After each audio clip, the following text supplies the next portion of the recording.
Hi, I'm Sam Parker. We're here to talk with Todd Hollenshead about Doom 3. So Todd, it's been since QuakeCon last year that we've really got a chance to see a little bit of Doom 3. Doom 3 is on display at the show. Can you tell us a little bit about what you're showing? Yeah, what we're showing from Doom 3 at E3 this year is really a glimpse of the game that allows people to feel what it will be like to experience the Doom 3 and how scary and the type of game that we're making. So it's just about a 10-minute presentation, but it all runs actually in the engine. What you see when you go into the Doom theater is the game actually running. What we wanted to showcase, obviously, is just the technology, some of the sound stuff, a lot of the sound, that's full 5.1 audio you're hearing.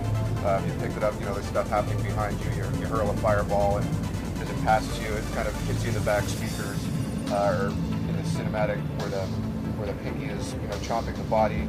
There'll be a blood splat, and the blood splatters on the back wall, and you can hear that in your back left speaker. So there's a lot of stuff that we're trying to showcase with the technology that way.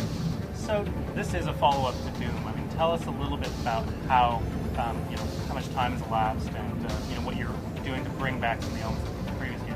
Well, it's really a retelling of the original Doom. So it's not a true sequel in the sense that Doom and Doom 2 have happened and now you're on Doom 3 in terms of what the player standpoint is.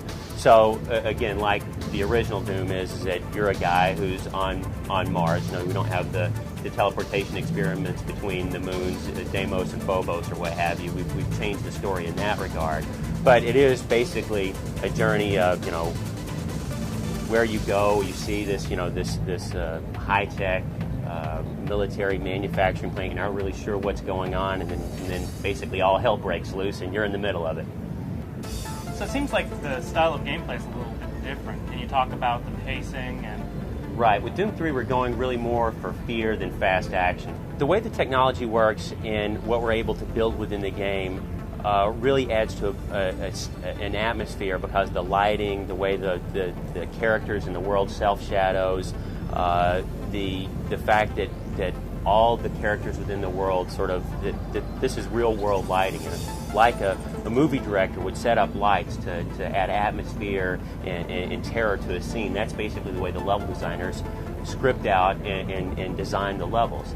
We have a script and an idea for the movie that has a beginning and an end. And each individual level has a specific, meaning, specific purpose, something that we want to do for the player. So we just say, okay, what are we going to do in this level? And just have meetings about it, brainstorm about it, and just start laying it into the tools. So tell us a little bit about just kind of how you're using the mythos of Doom, just in terms of some of the creatures you're bringing back. Right.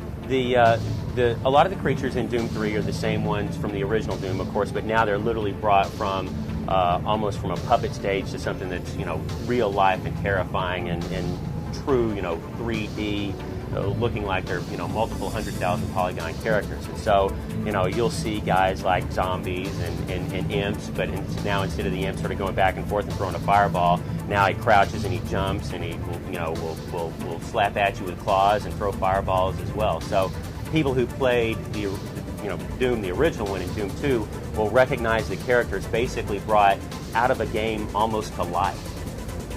So what have you done in terms of the movement speed or the strength of the weapons to heighten the element of terror?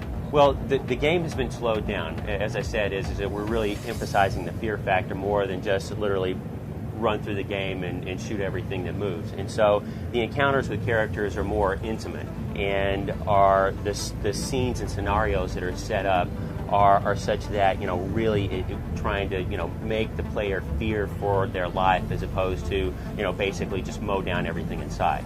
So it seems like the single player experience has been re-emphasized. Are there solid multiplayer plans? The single-player game is the focus of it. We will have a simple but fun multiplayer, but basically that's going to be more of a deathmatch experience as opposed to anything really revolutionary from the multiplayer standpoint. Have there been plans to do, like with Wolfenstein, to bring in another team to really flesh out the multiplayer? No, on the multiplayer for Doom, we really want to make sure that we work on everything internally. It's our game, completely developed 100% inside it. Mm-hmm. Well, and just in terms of how the movement speed might work, how do you envision deathmatches or Well, it's probably going to be, a lot of those things are going to have to be balanced once we actually start sort of getting the multiplayer implemented into the game. It hasn't, beyond conception in terms of, well, it'll probably be a simple, fun deathmatch experience. All the ways that the players will interact, whether we speed up the player in multiplayer versus a single player, certainly, which is an option to us. Those decisions haven't been visited at this point. So how far along is the game? Well, percentages are, especially in technology development like this, are a bit flippant to throw them around. But basically, we're in the process where we are now, building out the game. We're adding characters and environments and those sorts of things. So I don't want to say it's an X percentage done or whatever. I think that our focus now is on getting the game done for release next year, and that's what we plan on doing. Definitely 2003 release. Definitely 2003, or else John is going to fire us all. Okay, thank you very much, Todd. Thank you.